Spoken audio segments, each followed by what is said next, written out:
Hi guys, welcome back to my YouTube channel. तो आज मैंने सोचा कि लेट्स अपलोड टू वीडियोस। एक तो जो है वो है how to store your artificial jewellery पे, and the second one is कि मेरे दिमाग में 2-3 दिन से कुछ थॉट्स थे, तो मैंने कहा चलो let's talk about that also. तो थॉट्स ये हैं कि आज मैं जिस टॉपिक पे बात करने वाली हूँ ना, वो बहुत ही सेंसिटिव टॉपिक है, एंड हर विमेन मुझे लगता है उससे रिलेट कर पाएगी, चाहे वो यंग है चाहे वो ओल्ड है। तो जिसके बारे में बात करने जा रही हूँ वो पता है क्या है? Postpartum depression. हाँ, पोस्टपार्टम डिप्रेशन जो शायद इंडिया में लोगों को पता भी नहीं है, और अगर पता भी है तो लोग उसको एक्नॉलेज नहीं करना चाहते। एंड डिप्रेशन के बारे में तो हमने बहुत कुछ सुना है कि डिप्रेशन एनजाइटी होता है, वो होता है, लेकिन पता है क्या, मुझे लगता है हर लेडी अपनी लाइफ में एक बार उस डिप्रेशन से ज़रूर गुजरती है, और वो जो टाइम होता है वो होता है after delivery time. And India के अंदर ना, जैसे मैं अपना पर्सनल एक्सपीरियंस शेयर करूँ तो हाँ, मुझे दोनों टाइम पे पोस्टपार्टम डिप्रेशन हुआ था।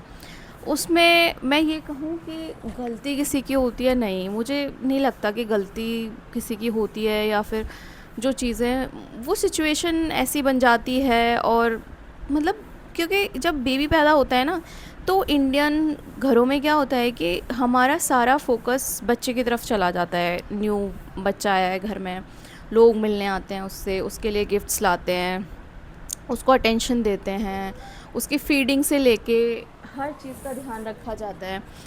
पर उसके साथ साथ ना, हम इंडियंस ये भूल जाते हैं कि एक और नया जन्म हुआ होता है उसी घर में, वो होता है माँ का। मतलब वो जो एक लेडी होती है वो फ़र्स्ट टाइम माँ बनी होती है, अभी तक वो किसी की बेटी रही है, उसको वो एक्सपीरियंस है भी नहीं, स्पेशली जो फ़र्स्ट टाइम मदर्स बन रहे हैं वो। तो हम थोड़ा सा अगर एफ़र्ट्स करें ना, कि मान लो अगर 2 जोड़ी कपड़े आप बच्चे के लिए ले जा रहे हो, तो 1 जोड़ी कपड़े आप माँ के लिए भी ले जाओ, तो उसे भी बहुत अच्छा फ़ील होगा। और उससे थोड़ी सी बातें कर लो कि कैसा लग रहा है, सुबह दोपहर शाम उसके पास बैठो। ऐसा नहीं कि बच्चे को लिया बाहर चले गए, माँ अकेली रूम में है, नहीं। और अगर बच्चा रो रहा है तो ये माँ की रिस्पॉन्सिबिलिटी ही नहीं होनी चाहिए कि उसको चुप कराए, आप लोग भी एफ़र्ट्स कर सकते हो। और बहुत सारे रीज़न्स होते हैं पोस्टपार्टम डिप्रेशन के, हार्मोनल चेंजेस होते हैं। और पता है क्या, एक और बहुत बड़ा रीज़न मैं आपको बताती हूँ क्या होता है। एक बहुत बड़ा रीज़न होता है कि आपने इंडिया में किस जेंडर को जन्म दिया है, और किस प्रोसीजर से जन्म दिया है। मतलब, अगर आपको बेटी हुई है और ऑपरेशन से हुई है, तो आप ना चाहते हुए भी लोगों के फेशियल एक्सप्रेशंस बहुत कुछ कह जाते हैं। एंड वही छोटी छोटी चीज़ें ना, आप अपने अंदर रखते हो, और वही डिप्रेशन का रूप ले लेती हैं। तो और लोग पता है क्या बोलेंगे, हमने तो कुछ बोला भी नहीं। अरे आपने बोला कुछ नहीं, पर आपके फेशियल एक्सप्रेशन सब कुछ बता रहे हैं।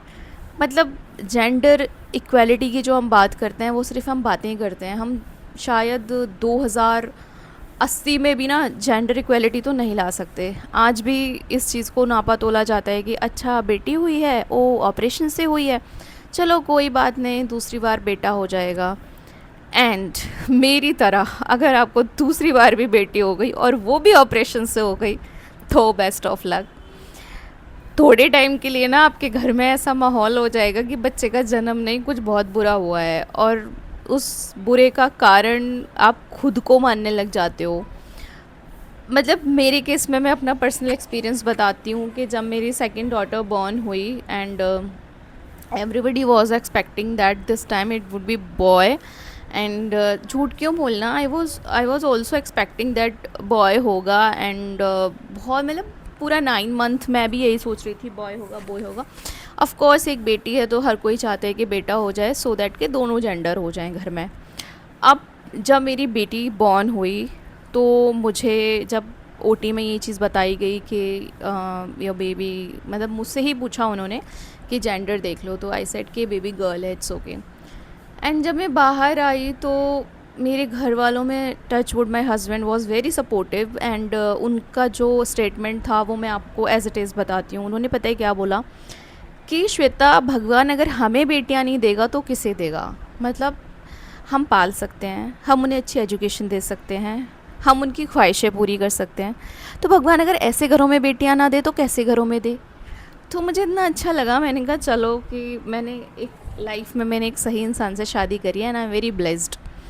तो मेरे हस्बैंड बहुत सपोर्टिव हैं उस मामले में, लेकिन फिर भी मुझे इतना सुनना पड़ा ना from the very first day. मतलब यू वॉन्ट बिलीव, मेरा सी सेक्शन हुआ है, दूसरा सी सेक्शन हुआ है, मेरे बॉडी में इतने सारे ड्रिप्स जा रहे हैं, इतनी सारी चीज़ें हो रही हैं, but still nobody was कि लाइक कि मतलब मुझे ऐसा लगने लग गया कि यार मेरी क्यों बेटी हुई है, मेरी क्या गलती थी। लिटरली मुझे खुद को ये लगने लगा, जबकि मैं इतनी ज़्यादा पढ़ी लिखी और बाहर रही हूँ, हॉस्टल में रही हूँ, बाहर निकली हूँ, और ख़ुद हम इतनी सारी सिस्टर्स हैं, उसके बाद भी मुझे ये थॉट आने लग गए कि यार मेरी गलती है। एंड मैं फ़ोन में लिटरली क्या क्या नहीं सर्च करने लग गई, और मैं बहुत भयंकर डिप्रेशन में जा चुकी थी। मैं टूट गई थी एक तरीके से। मुझे ऐसा लगने लगा था कि मैंने कोई पाप कर दिया है, कि मैंने दोबारा से बेटी को जन्म दे दिया है। तो पर धीरे धीरे मैंने खुद को संभाला, और मेरे हस्बैंड ने, मेरे घर वालों ने उसमें मेरी बहुत हेल्प करी। और मैं तो थोड़ी हूँ ऐसी ना, थोड़ी ऐसे बोल्ड टाइप की, और फेमिनिज़म, लड़कियों के लिए बात करने वाली। तो फिर धीरे धीरे जब मुझे ये चीज़ हुई कि यार मतलब पता है मेरा बीपी बहुत रहने लग गया था वही टेंशन की वजह से, और मैं किसी से शेयर भी नहीं कर पा रही थी। तो फिर धीरे धीरे मैं उस चीज़ से निकली। मैंने सोचा कि नहीं, मेरी बेटियां हैं, मुझे इन्हें कुछ ऐसा बनाना है कि ये समाज के लिए एग्ज़ाम्पल बने। और वो धीरे धीरे ना मेरे अंदर एक ऐसा जुनून सा भर दिया ना उस चीज़ ने, कि अब तो अगर मुझे कोई कहता भी है ना बेटा नहीं है या फिर वो चीज़ है, तो मुझे सच में उन लोगों पे हंसी आती है। मैंने कहा देखो यार कैसी बातें करते हैं ये, कि बेटा नहीं है। अभी टाटा का कौन सा बेटा था जो उसका नाम चलाया? जो लोग ये कहते हैं ना कि नाम चलाओ, भाई अगर तुम्हें नाम चलाना है तो तुम खुद कुछ ऐसा कर लो कि तुम्हारा नाम चल जाए। तुम किसी दूसरे के ऊपर क्यों एक्सपेक्टेशंस लेके बैठे हो कि वो आएगा और वो तुम्हारा नाम चलाएगा। एंड चलो, मैं ये नहीं कहती कि जो लोग लड़का चाहते हैं वो गलत है, ठीक है, वो उनकी मेंटालिटी है। पर मैं ये कहती हूँ कि जो लोग ये कहते हैं ना कि भाई जब एक मदर एक बच्चे को जन्म दे रही है ना, तो प्लीज़ उस चीज़ को इससे जज मत करो कि वो सी सेक्शन से हो रहा है कि नॉर्मल हो रहा है, या फिर वो बच्चा लड़का है कि लड़की है। बस आप ये देखो कि उसने एक नई जीवन को जन्म दिया है, और दो नए जीवन हैं, एक वो बच्चे का और एक उस माँ का। तो जितनी इम्पोर्टेंस आप उस बच्चे को दे रहे हो ना, उसका 60-70% माँ को भी मिलनी चाहिए। उस बल्कि मैं तो कहूँगी माँ को थोड़ी ज़्यादा ही मिलनी चाहिए, क्योंकि बच्चा तो अभी अभी आया है, माँ तो आपके साथ पहले से भी है।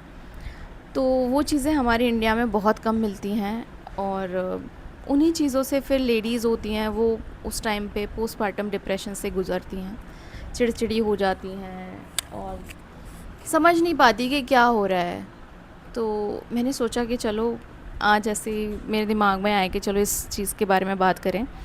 आज तो मैं आप लोगों को बता पा रही हूँ कि जब अमूल्य हुई इसके बाद मेरी कंडीशन क्या थी। डॉक्टर ने तो एमआरआई तक बोल दिया था मेरे ब्रेन का, क्योंकि मेरा बीपी बिल्कुल कम नहीं हो रहा था, मुझे नींद नहीं आती थी, चक्कर आते रहते थे। लेकिन वो टाइम बहुत हार्ड था, और उस टाइम में कुछ लोग थे मेरे अपने जिन्होंने मेरी हेल्प करी, जिनसे मैंने दिल खोल के बात करी, और उसमें गिल्ट से बाहर निकली। और इंडिया में पोस्टमार्टम डिप्रेशन तो होता ही होता है, प्लस बहुत सारे टॉपिक्स होते हैं जो जो टारगेट करते हैं मदर को उस टाइम पे।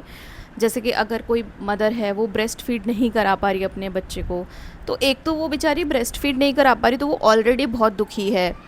ऊपर से जो लोग आएंगे ना, वो उसको सजेस्ट करते हुए चले आएंगे, या उसको जज करते हुए ही चले आएंगे, या उसको कम बेनिफिट्स ऑफ ब्रेस्ट मिल्क बताते चले आएंगे कि अरे नहीं तुमको ब्रेस्ट फीडिंग करानी चाहिए, तुम्हें पता है ये फ़ायदा होता है, वो फ़ायदा।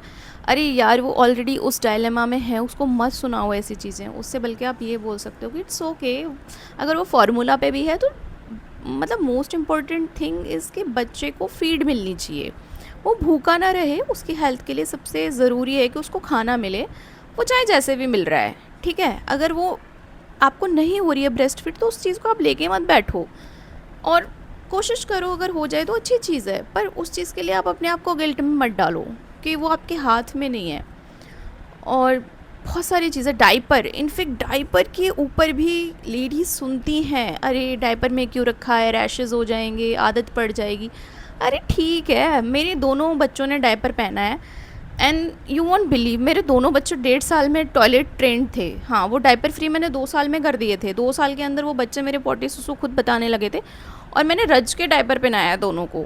मतलब ऐसे पागलपन मत करो, सुनो सबकी, करो मन की। ये वाला फंडा अपनाना पड़ेगा न्यू मदर्स को।